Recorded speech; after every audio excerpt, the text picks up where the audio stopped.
Hello dear students and viewers, welcome to my channel. Today we are going to discuss Richard Brinsley Sheridan's very famous play The Rivals as a comedy of manners.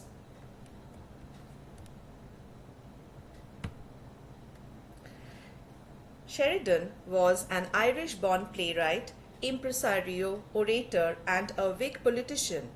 His plays, notably The Rivals and The School for Scandal, form a link in the history of the comedy of manners between the end of the 17th century and Oscar Wilde in the 19th century.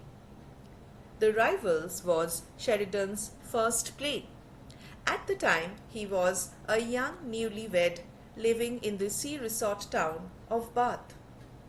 He took to writing plays for earning a quick buck to sustain the affluent lifestyle which he and his young wife had resorted to.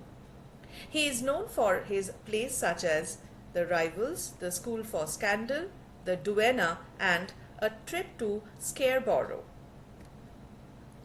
This, dear friends, is the pamphlet advertising the new play The Rivals.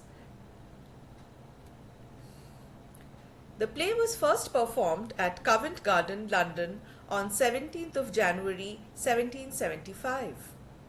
Initially, it was roundly vilified by both the public and the critics for its length, for its bawdiness, and for the character of Sir Lucius O'Trigger being a meanly written role played very badly. Due to the extremely adverse reception of the play, Sheridan immediately withdrew the play, and in the next 11 days he rewrote the original and apologized for any impression that O'Trigger was intended as an insult to Ireland. Because, dear students and friends, Sir Lucius O'Trigger was portrayed as an Irishman. The play became a favorite of the royal family, receiving 5 command performances in 10 years, as well as in the colonies, being George Washington's favorite too. The Rivals is now considered to be one of Sheridan's masterpieces, and the term malapropism was coined in reference to one of the characters in the play. The dramatis personae. Sir Anthony Absolute, a wealthy baronet. Captain Jack Absolute, his son, who is disguised as Ensign Beverley. The third character is Falkland, who is a friend of Jack Absolute. Bob Acres, another friend of Jack Absolute. Sir Lucius O'Trigger, an Irish baronet. Fag, Captain Absolute's servant. David, Bob Acres' servant. Thomas, Sir Anthony's servant. Miss Lydia Languish, a wealthy teenaged heiress in love with Ensign Beverley. Mrs. Malaprop, Lydia's middle-aged guardian. Julia Melville, a young relation of the Absolutes who is in love with Falkland and a friend of Lydia Languish, as well as Lucy, Lydia's conniving maid. Here is an illustration by Edwin Austen Abbey, done around the year 1895, of Bob Acres and his servant. Now a few words about the comedy of manners. The comedy of manners is a genre of play which satirizes the manners and affectations of a social class or of multiple classes, often represented by stereotypical stock characters such as the Miles Gloriosus or the boastful soldier in ancient times, the fop and the rake during the Restoration period, or an old person pretending to be young. I would request my dear students and viewers to be on the lookout for these stock characters in the course of our discussion on Sheridan's play The Rivals. The comedy of manners was first developed in the new comedy of the Greek playwright Menander. His style, elaborate plots and stock characters were imitated by the Roman playwrights Plautus and Terence, whose comedies were widely known and copied during the Renaissance. The best known comedy of manners, however, may well be those of the French playwright Molière, who satirized the hypocrisy and pretension of the ancient regime in such plays as The School for Wives, The Misanthrope, and most famously Tartuffe. Now let us come to the discussion of The Rivals as a comedy of manners. Like a typical comedy of manners, The Rivals has a complicated plot. There are 3 love affairs in it. The first, the absolute Lydia love affair. Second, the Falkland-Julia love affair. And the third, Mrs. Malaprop-Sir Lucius love affair. All these affairs have a parallel development, so that the interest of the play keeps shifting from one affair to the other quite rapidly. Again, like a typical comedy of manners, The Rivals abounds in wit.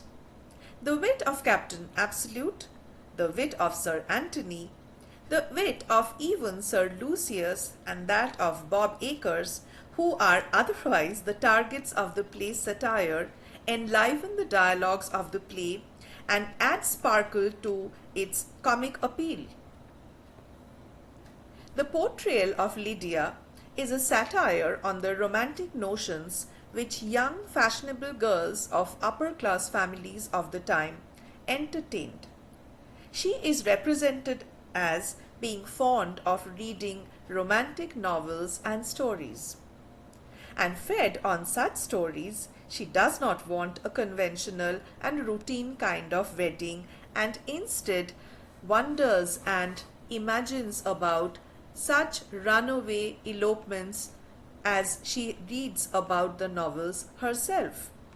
When Captain Jack Absolute's real identity is revealed to Lydia, she feels terribly disappointed at the collapse of her romantic dreams and hopes.